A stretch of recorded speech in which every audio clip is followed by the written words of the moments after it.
இதுக்கு பருத்தி மூட்டை பேசாம குடோன்ல இருந்துக்கலாமேப்பா. இதுக்கு எதுக்கு பாகிஸ்தான்ல இருந்து வங்கதேசம் தனி நாடா பிரியணும்? இப்படி நம்ம எல்லாருமே வயிற்றுச்சல்ல புலம்புற மாதிரி தான் இப்போ ஒரு விஷயம் நடந்திருக்குங்க. இன்னைக்கு நம்ம வீடியோவில் இதை பற்றி தான் பார்க்க போகிறோம். நாளுக்கு நாள் இந்திய வங்கதேச உறவு அப்படின்றது ரொம்ப மோசமாக்கிட்டு வந்துட்டுருக்கு. அதே சமயத்தில் இன்னொரு பக்கம் வங்கதேசம் பாகிஸ்தானோட உறவு பயங்கர ஸ்ட்ராங்காக ஆகிக்கிட்டு இருக்குங்க. நாங்கள் ரெண்டு பேருமே பங்காளி நாடுகள், நாங்கள் தாயும் பிள்ளையுமா பழகுவோம் அப்படின்னு ரெண்டு பேரும் ரொம்ப இணக்கமாக செயல்பட்டு வந்துட்டுருக்காங்க.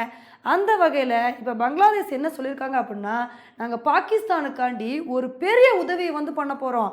பாகிஸ்தானியர்கள் இந்த உலகத்தில் எந்த மூலையில் இருந்தாலும் சரி, அவங்களுக்கு நாங்கள் ஈஸியாக விசா கொடுக்க போகிறோம்.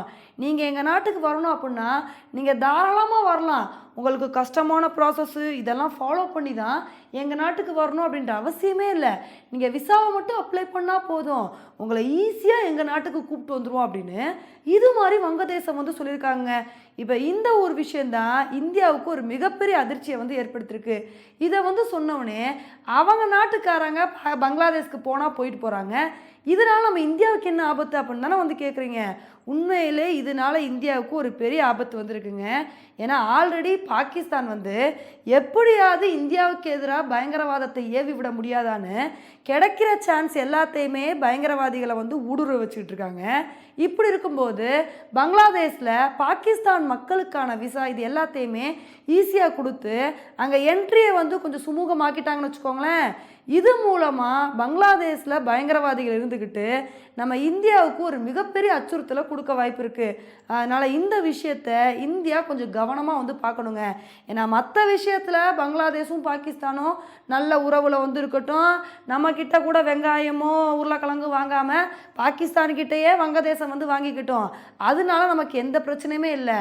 ஆனால் வங்கதேசத்தில் நிறைய பாகிஸ்தானியர்கள் வராங்க அப்படின்னா கண்டிப்பாக இந்த விஷயத்தை நம்ம இந்தியா கொஞ்சம் கவனமாக பார்க்கணுங்க.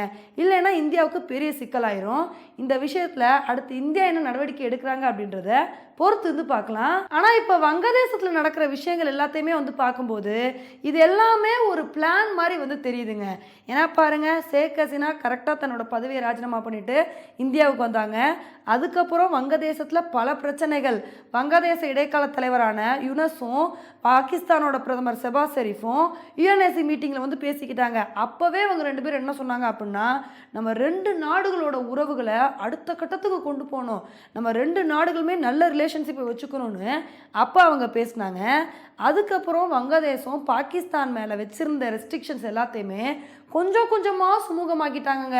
அதில் முக்கியமான விஷயம் என்ன அப்படின்னா, பாகிஸ்தானோட கார்கோ ஷிப்பு எங்கள் நாட்டு துறைமுகத்தில் நின்றுக்கலான்னு அவங்களுக்கு பெர்மிஷன் கொடுத்தாங்க. அதுவே இந்தியாவுக்கு ஒரு பெரிய ஆபத்தாக இருந்துச்சு.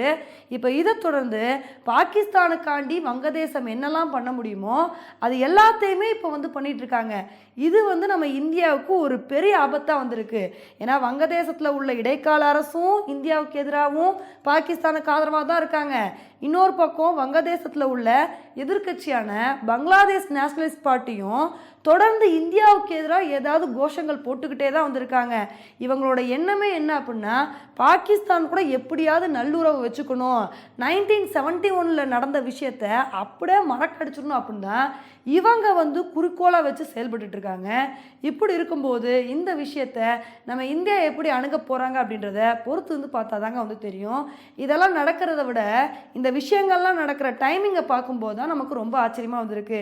ஏன்னா இப்போ தான் நம்ம இந்தியாவோட ஃபாரின் செக்ரட்டரியான விக்ரம் மிஸ்ரி அவர்கள் பங்களாதேஷ்க்கு போயிருந்தார்.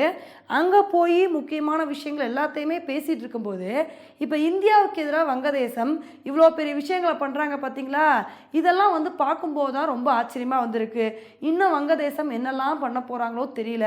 ஓகே ஃப்ரெண்ட்ஸ், வங்கதேசம் தொடர்ந்து இந்தியாவை எதிர்த்துக்கிட்டு இருக்கிறத பற்றி நீங்கள் என்ன நினைக்கிறீங்க அப்படின்றத என்னோட கமெண்ட் செக்ஷனில் போடுங்க.